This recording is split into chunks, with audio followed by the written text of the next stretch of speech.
Olá, alunos, bem-vindos a mais uma aula do curso sobre os juizados especiais criminais.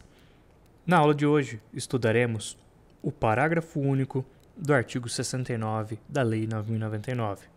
Faremos 2 vídeos sobre esse parágrafo único. Hoje é o primeiro vídeo. Hoje nós estudaremos a primeira parte desse dispositivo legal. Vamos à leitura? Aqui é dito que ao autor do fato que, após a lavratura do termo, for imediatamente encaminhado ao juizado ou assumir o compromisso de a ele comparecer, não se imporá prisão em flagrante, nem se exigirá fiança. Então nós vamos parar aqui, olha. Daqui para frente eu não vou nem ler nessa aula de hoje, tá certo? Nós lemos o restante do dispositivo na próxima aula. Hoje nós vamos ficar com a primeira parte para estudar.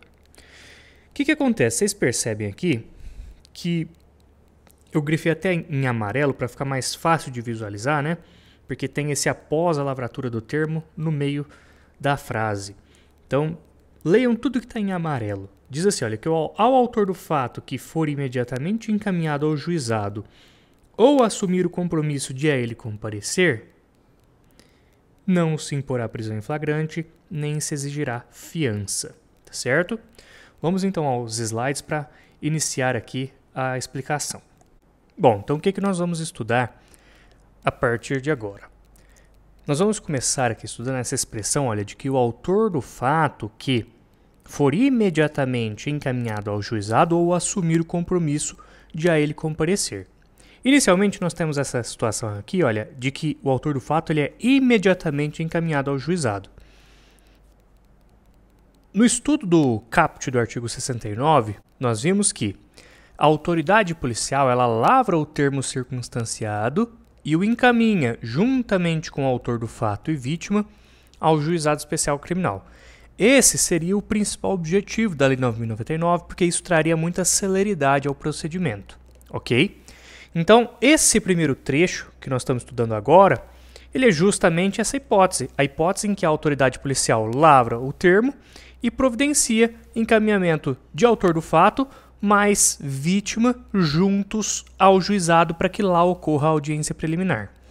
Acontece que existem situações em que isso não é possível. Na verdade, sendo bem sincero, ocorrer dessa forma, da própria autoridade policial providenciando esse encaminhamento diretamente do autor do fato e da vítima ao juizado, essa hipótese, embora seja o objetivo principal da lei, ela na prática não é o que acontece. Talvez a gente até encontre isso em algum lugar bem específico, com alguma peculiaridade, mas no dia a dia não é normal que isso aconteça porque há uma dificuldade operacional muito grande em executar isso. Então, prevendo essa dificuldade, o legislador ele estabeleceu também, olha, essa segunda hipótese aqui, que é a situação em que o autor do fato assume o compromisso de comparecer ao juizado. Então, verifica que tem 2 hipóteses aqui, ou olha, ou uma ou outra.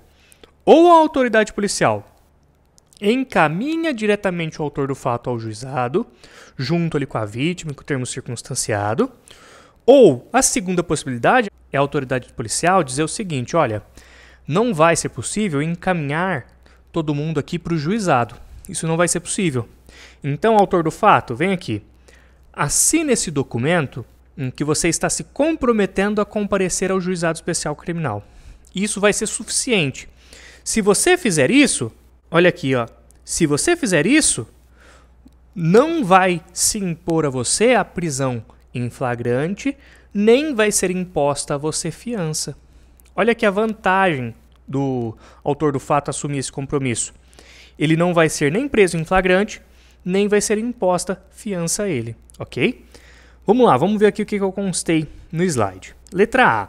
A ideia da Lei 9.099 é garantir tamanha celeridade que, no mundo ideal, o autor do fato e a vítima já seriam encaminhados ao GCRIM, tão logo fosse lavrado o termo circunstanciado.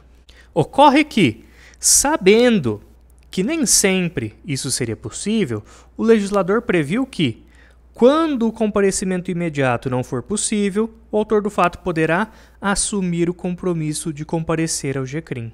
E se ele assumir esse compromisso, conforme eu já ressaltei aqui para vocês, olha, não lhe será imposta prisão em flagrante, nem lhe será exigida fiança. Beleza, pessoal? Deu para entender? Então vamos lá, vamos continuar a explicação aqui, vamos para o próximo slide.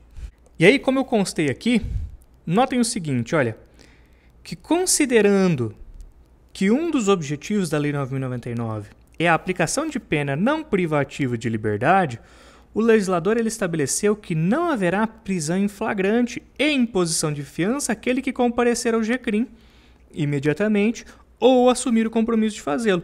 Notem que, ao prever esse dispositivo aqui, esse parágrafo único, o legislador ele está concretizando esse objetivo aqui, olha, de aplicação de pena não privativa de liberdade. Ele está evitando que a pessoa seja presa, olha, não vai haver prisão em flagrante. Não vai haver prisão em flagrante. E também, olha que importante, não vai haver fiança, porque a fiança ela é uma medida cautelar diversa da prisão, mas se o indivíduo não paga a fiança, ele é preso. Ele perde a liberdade dele se ele não paga a fiança.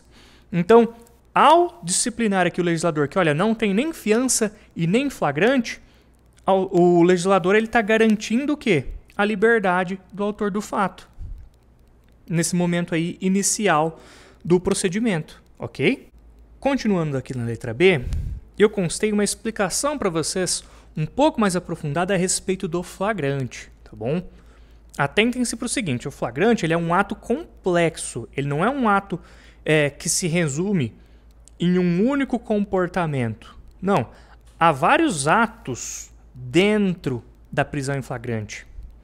Compreendam que o flagrante, ele passa, em primeiro lugar, pela contenção do autor do fato. Depois, por se levar o autor do fato até a unidade policial. E, posteriormente, lá na unidade policial, é lavrado o auto de prisão em flagrante. Então, vocês percebem que não é um ato tão simples. Na verdade, o flagrante ele se subdivide em vários atos. Então, atentem-se para uma questão. Se alguém estiver em flagrante delito, haverá sim, como eu constei aqui para vocês, olha, a contenção de quem está em flagrante delito. Essa pessoa será sim contida. Liga para a polícia, por exemplo, e olha, a polícia vai lá e contém essa pessoa que está em flagrante delito. E a polícia também faz o quê? Encaminha a pessoa à delegacia. Isso acontece normalmente, mesmo na infração penal de menor potencial ofensivo. O que não acontece é o ato lá da delegacia de lavratura do auto de prisão em flagrante. Olha só, apenas não se lavra o auto de prisão em flagrante. Então, notem que o flagrante ele é um ato complexo, que dentro dele tem diversos comportamentos, certo? O que esse parágrafo único do artigo 69 está disciplinando é que, olha, apenas não será feita a lavratura do auto de prisão em flagrante. Esse dispositivo legal, ele continua permitindo a contenção de quem está em flagrante delito e o encaminhamento dessa pessoa à delegacia de polícia. A questão é que lá na delegacia, se ou essa pessoa é imediatamente encaminhada ao juizado, ou assume o compromisso de comparecer ao juizado, nesse caso, não vai se lavrar o quê? O auto de prisão em flagrante. Isso é importante frisar para vocês, porque, olha, quem estiver fazendo coisa errada, quem estiver praticando um crime, mesmo que seja uma infração penal de menor potencial ofensivo, essa pessoa vai sim ser contida pela polícia e vai sim ser levada à delegacia, tá? É lá na delegacia que apenas não se lavra o auto de prisão em flagrante, desde que aconteça uma dessas questões que eu coloquei para vocês em amarelo, que é ou ele ser encaminhado imediatamente ao juizado, ou ele assumir o compromisso de comparecer ao juizado. Perfeito? Importante ter isso aqui em mente, tá? O flagrante ele é um ato complexo, ele é composto de diversos comportamentos dentro dele. Não quer dizer esse dispositivo aqui que o indivíduo que pratica um ato vai ficar impune, que não vai haver a possibilidade de cessação do ilícito. Pelo contrário, o ilícito deve ser cessado. Bom, aqui eu constei para vocês uma questão que eu já tinha até citado na explicação do slide anterior, é que a fiança ela é uma medida cautelar diversa da prisão. E se não for paga, isso vai implicar o encarceramento da pessoa. A pessoa vai ser presa. Então, é sim de grande valia esse parágrafo único, porque evita a imposição de uma fiança e garante a liberdade do indivíduo, independentemente de ter uma quantia em dinheiro para deixar ali como caução, como garantia da sua liberdade, tá certo? E aí eu coloquei uma pergunta para vocês na letra D, que é o seguinte: o que acontece se o autor do fato se recusar? Ou seja, ele se recusar ao quê? Bom, lembrando que tem duas possibilidades, né? Ele pode ou ser já de imediato encaminhado ao GCRIM, ou assumir o compromisso de comparecer ao GCRIM. Mas imagina que a pessoa é cabeça dura e a pessoa se recusa a comparecer ao GCRIM, assim como se recusa a assinar aquele documento se comprometendo a comparecer ao GCRIM. O que vai acontecer com o autor do fato se ele se recusar? Aí não tem saída.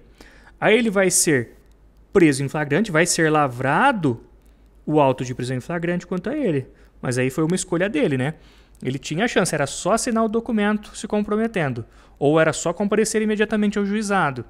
Não aceitou, se recusou.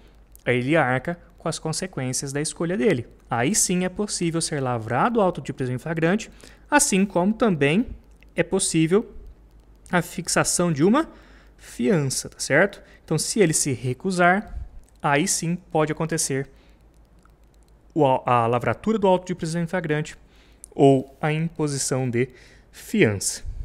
Tá certo? Então é isso, espero que tenham compreendido essa aula e nos vemos no estudo da parte final do parágrafo único no próximo vídeo.